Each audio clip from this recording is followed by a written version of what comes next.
9월 16일 수요예배를 영상으로 드리겠습니다.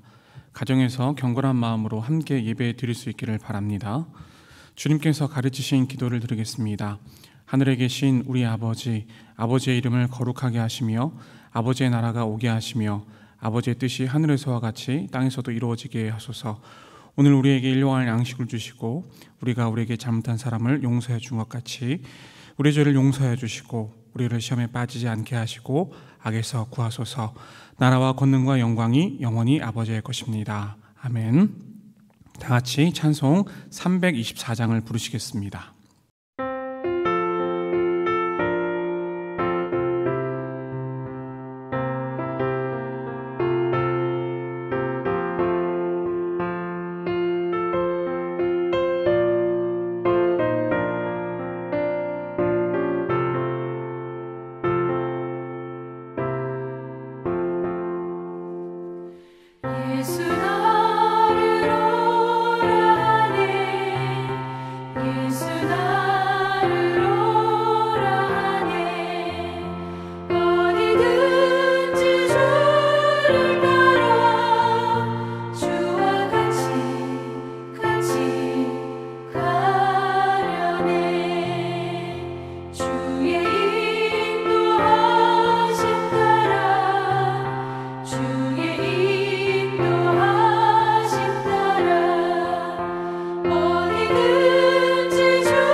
성경 말씀은 요한계시록 1장 4절에서 6절까지 말씀입니다. 같이 읽겠습니다.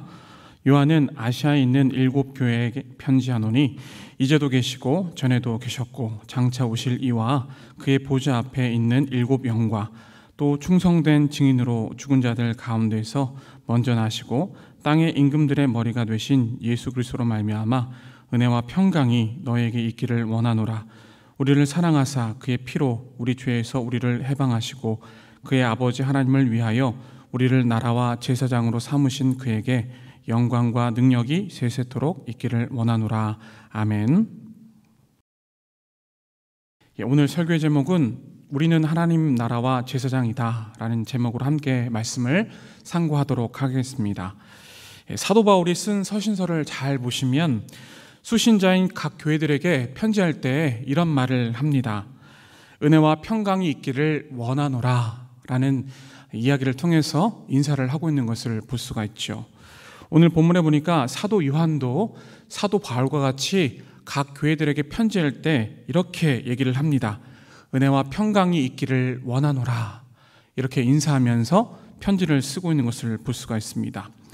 이렇듯 요한계시록은 묵시나 예언 외에도 편지의 양식을 갖고 있다라고 하는 것을 알 수가 있죠. 자, 여기서 특이할 만한 점이 있습니다. 그것은 무엇이냐?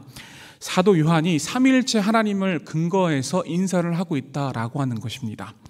먼저 은혜와 평강의 첫 번째 출처인 성부 하나님께는 이제도 계시고 전에도 계셨고 장차 오실 분이다 라는 그 이야기를 통해서 인사를 하고 있는 것을 볼 수가 있습니다.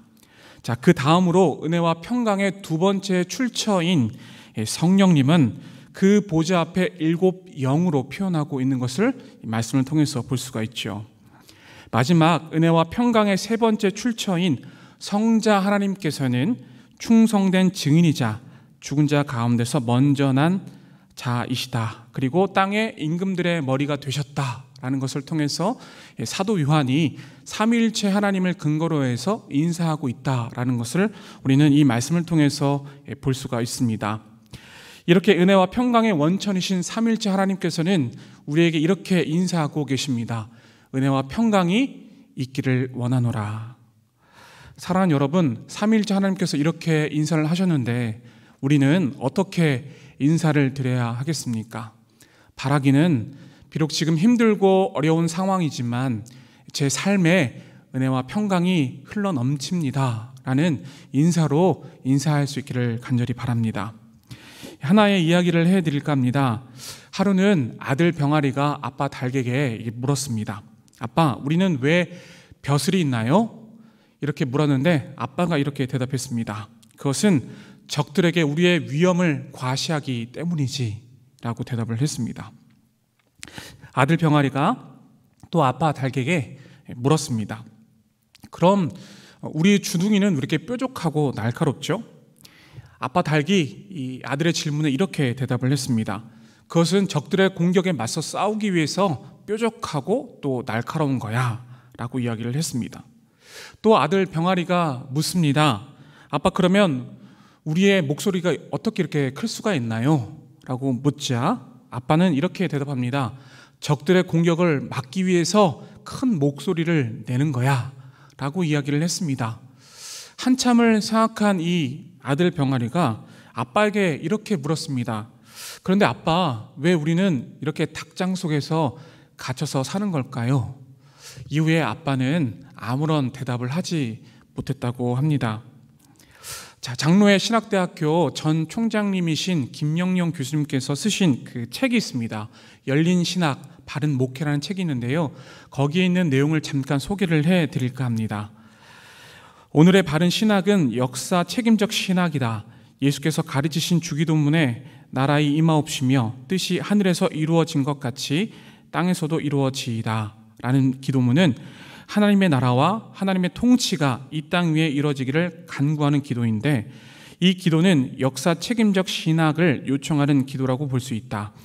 하나님의 통치는 이 땅 위에 이루어져야 한다. 하나님의 통치를 이 땅 위에서 이루기 위해서는 정치, 경제, 사회, 문화 등 모든 영역 속에 하나님의 뜻과 하나님의 통치가 실현되어야 한다.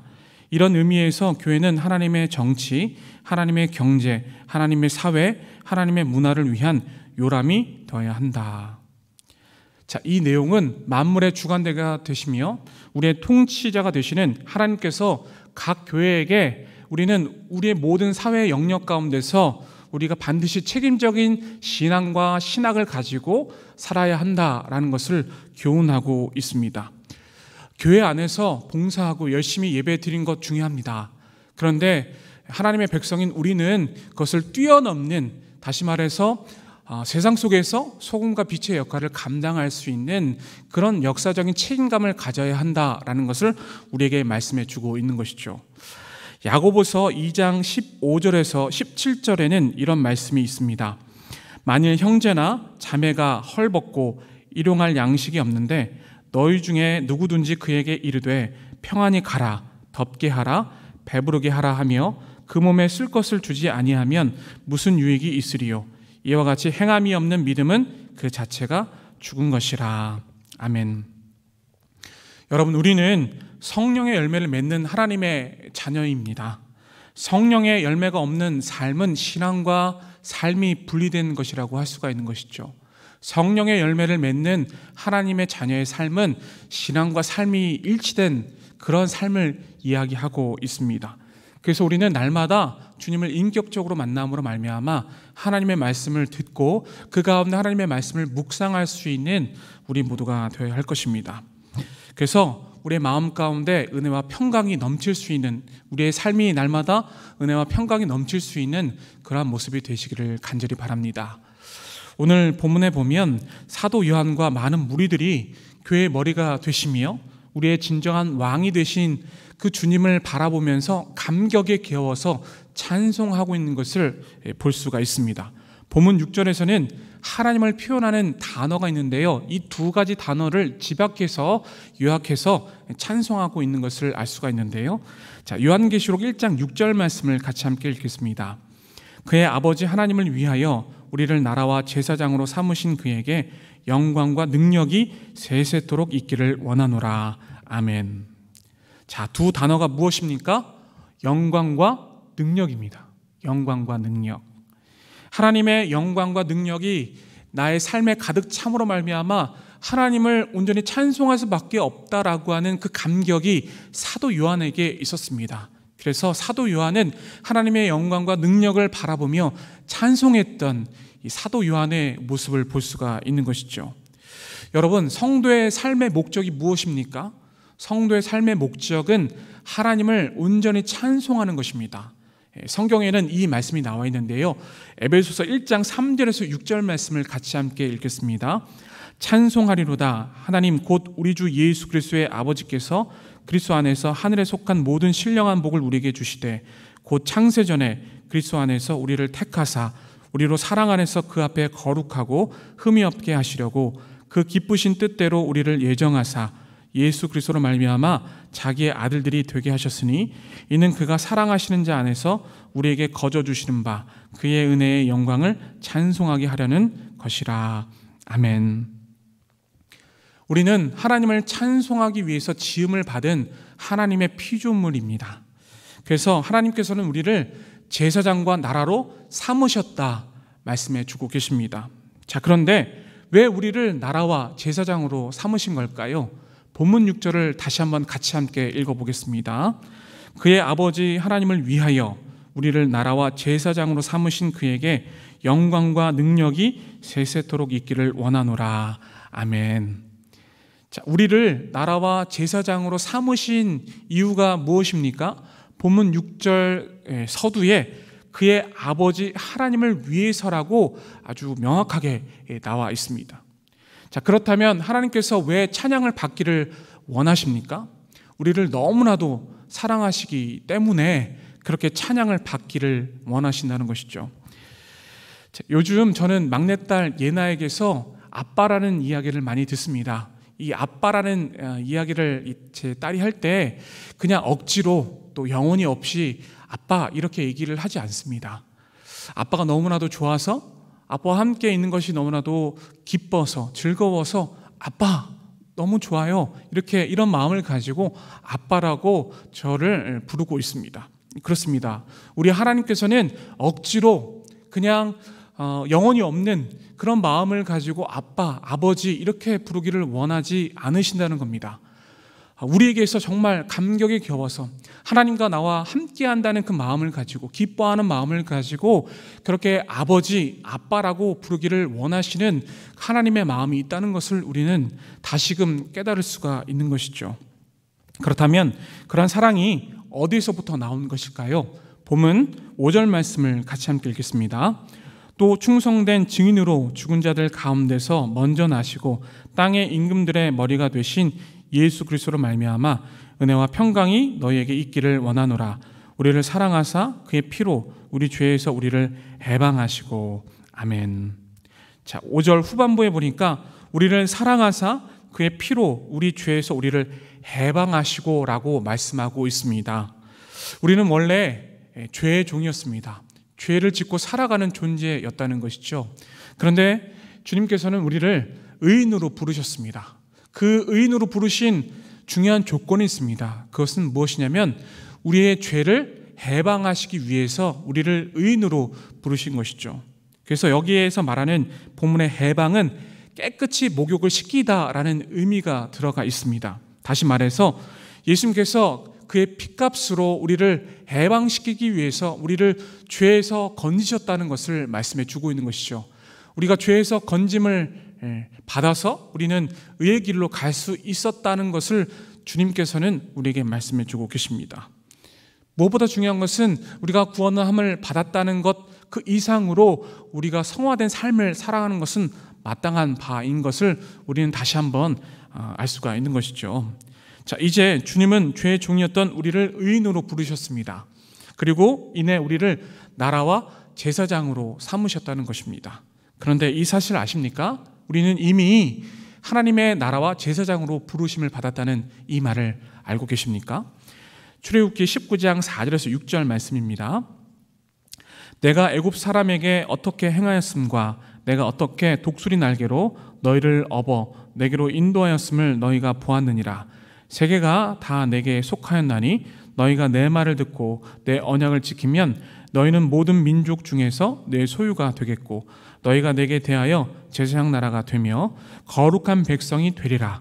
너는 이 말을 이스라엘 자손에게 전할지니라. 아멘. 하나님께서는 출애굽 당시 이스라엘 백성들에게 이렇게 말씀하셨습니다. 나의 말을 잘 듣고 준행하면 너희를 제사장과 나라로 삼을 것이다 라고 약속을 이미 하셨다는 이야기입니다. 자, 그런데 우리가 하나님의 언약을 과연 지킬 수 있었습니까? 우리는 이 언약을 지킬 수가 없었습니다. 이 하나님의 언약을 온전히 지킬 수 없는 우리 자신은 너무나도 잘 알고 있습니다. 그래서 하나님께서는 우리를 보시고 자신의 독생자이신 예수 그리스도를 이 땅 가운데 보내셨습니다. 그리고 예수 그리스도의 그 피로 말미암아 우리가 하나님의 나라와 제사장이 되었다는 그 정체성을 우리에게 보이셨다는 이야기입니다. 이것이 얼마나 놀라운 복음입니까? 이것을 우리가 알면 우리는 하나님을 감격이 겨워서 찬양하지 않을 수가 없습니다. 하나님을 찬양할 수밖에 없다는 사실이죠. 베드로전서 2장 9절에는 이렇게 말씀하고 있습니다. 그러나 너희는 택하신 족속이요 왕 같은 제사장들이요 거룩한 나라요 그의 소유가 된 백성이니 이는 너희를 어두운 데서 불러내어 그의 기이한 빛에 들어가게 하신 이의 아름다운 덕을 선포하게 하려 하심이라. 아멘. 베드로 사도는 너희는 택하신 족속이요 왕 같은 제사장이다. 그래서 너희들은 하나님을 찬양할 수밖에 없다라고 간곡하게 또 간절한 마음을 가지고 말씀해 주고 있습니다. 제사장과 나라는 하나님의 통치를 받고 있는 하나님의 백성들을 총칭하는 것입니다. 이는 하나님으로부터 시작해서 하나님으로부터 마치게 되는 것이죠. 알파와 오메가가 되신 하나님께서 모든 것들을 주관하고 계신다라고 하는 것을 말씀해 주고 있는 것입니다. 그래서 하나님의 통치를 받고 있는 하나님의 백성들은 하나님의 성품을 닮아서 하나님의 나라를 온전히 이루어 나가는 하나님의 백성들인 것입니다. 사랑하는 성도 여러분, 우리가 다시 한번 생각해 봤으면 좋겠습니다. 여러분들은 하나님의 나라와 제사장으로서 그러한 삶을 살고 계십니까? 온 만물을 구원하시고 창조하신 하나님께서는 우리를 나라와 제사장으로 삼으셨습니다. 그렇다면 우리가 해야 할 일이 무엇이겠습니까? 하나님을 예배하는 일, 그것에 최선을 다해야 합니다. 지금 비록 이렇게 함께 예배 드리지 못하고 있지만은 우리가 처한 그 처소에서 하나님을 예배하는 그 일을 멈춰서는 안 되는 것입니다. 더 나아가서 세상의 소금과 빛의 역할을 감당함으로 말미암아 우리 주변에 있는 많은 이웃들을 위해서 중보하고 섬길 수 있는 그 일을 온전히 감당할 수 있어야 할 것입니다. 그리고 그 이웃들에게 영적으로 물질적으로 그 필요를 채워줄 수 있는 그러한 모습이 우리 가운데 있어야 할 줄 믿습니다. 비록 이 모든 것들을 잘 분별해야 한다는 것을 우리가 잊지 말아야 하는 것이죠. 자, 그런 임무를 수행해야 할 사람들이 하나님의 거룩한 나라요 제사장인 것입니다. 우리의 지경을 넓힐 수 있어야 합니다. 그 지경을 넓혀서 하나님의 나라를 온전히 이루어 나가는 것이 바로 우리의 사명과 소명인 줄 믿습니다. 여러분, 제사장은 어떠한 일을 하는 사람을 말하는 것일까요? 제사장은 하나님의 일을 하는 사람을 말하는 것입니다. 특히 대제사장은 1년에 한 번 백성들의 모든 죄를 다 지고 지성소로 들어간 사람을 말하는 것입니다. 구약시대에는 하나님의 임재를 경험한 사람들이 많지는 않았습니다. 대제사장, 선지자 정도 하나님의 말씀을 듣고 경험한 사람들이었습니다. 그런데 이제 예수님의 십자가의 죽으심으로 말미암아 모든 지성소의 휘장이 찢어졌습니다. 그리고 이제는 대제사장이 아니고 선지자도 아니고 모든 사람들이 지성소에 들어가서 하나님을 만날 수 있는 그런 기회가 생기게 된 것이죠. 예수님의 피로 하여금 하나님을 만날 수 있게 되었습니다. 그래서 우리는 이제 하나님을 예배할 수 있는 존재가 되었고, 더 나아가서 하나님의 나라를 이루어 나가는 하나님의 나라가 되었고 제사장이 되었던 것입니다. 사랑하는 성도 여러분, 우리는 하나님의 나라와 제사장입니다. 사도 요한은 주님의 궁극적인 그 영광과 그 능력을 바라봤을 때 승리를 확신할 수 있었습니다. 하나님의 영광과 그 능력이 위대하신 거구나 라는 것을 깨닫고 이제 사도 요한은 하나님을 온전히 바라보며 찬송했던 것입니다. 그리고 그 흥분을 가라앉힐 수 없어서 주님을 송축하고 주님의 다시 오심을 말씀하면서 아멘으로 화답을 했던 것입니다. 여러분, 우리의 구원을 완성해 주시기 위해서 삼위일체 하나님께서는 자신의 목숨까지도 다 내놓으셨습니다. 그리고 이 모든 구원을 완성해 놓으셨다는 이야기죠. 이제 우리의 차례입니다. 지금 많은 영혼들이 영적으로 또 육적으로 힘들어하고 있습니다. 이럴 때일수록 우리가 하나님의 나라와 제사장으로 우리가 그 정체성을 올바로 깨달아서 많은 영혼들에게 하나님의 온전한 복음을 전할 수 있기를 간절히 소원합니다. 그래서 진정한 하나님의 나라, 하나님의 제사장으로서의 그 역할을 온전히 감당함으로써 하나님의 나라를 온전히 확장할 수 있는 우리 모두가 될 수 있기를 간절히 소원합니다. 자, 개인의 기도 제목과 아울러서 화면에 나와 있는 것처럼 코로나19 극복을 위한 번동 가족 기도 제목을 위해서 2분에서 3분 정도 기도하는 시간을 갖도록 하겠습니다. 우리 주여 사변 외치시고 함께 기도하겠습니다. 주여, 주여, 주여. 하나님 감사합니다. 이 시간 하나님 앞에 온전히 기도하며 나아갑니다. 우리의 삶을 붙잡아 주시길 원합니다. 하나님께서 우리의 마음을 붙잡아 주셔서 하나님의 나라와 제사장으로 우리를 삼아 주셨습니다. 그 은혜에 감격스러워서 사도 요한은 하나님을 찬송했습니다. 우리의 삶의 목적은 바로 하나님을 찬송하는 것입니다.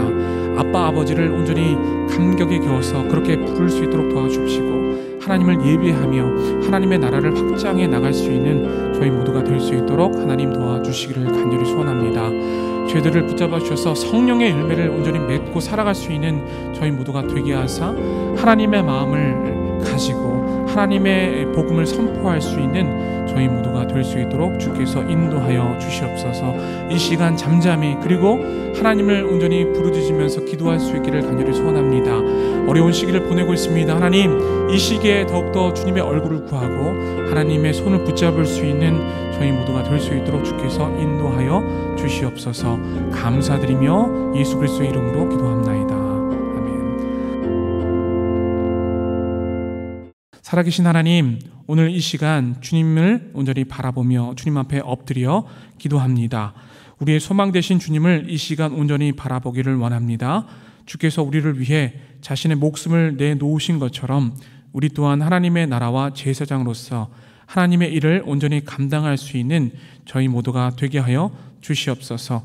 이 시간 주님께 간절히 기도하기를 원하는 것은 우리 모두가 힘든 시기를 보내는 그 가운데에 하나님의 긍휼하심을 얻기를 원합니다.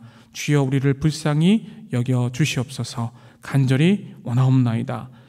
하나님, 이 모든 상황이 종료될 수 있기를 간절히 원하옵나이다. 주님 도와 주시옵소서. 예수 그리스도의 이름으로 기도하옵나이다. 아멘.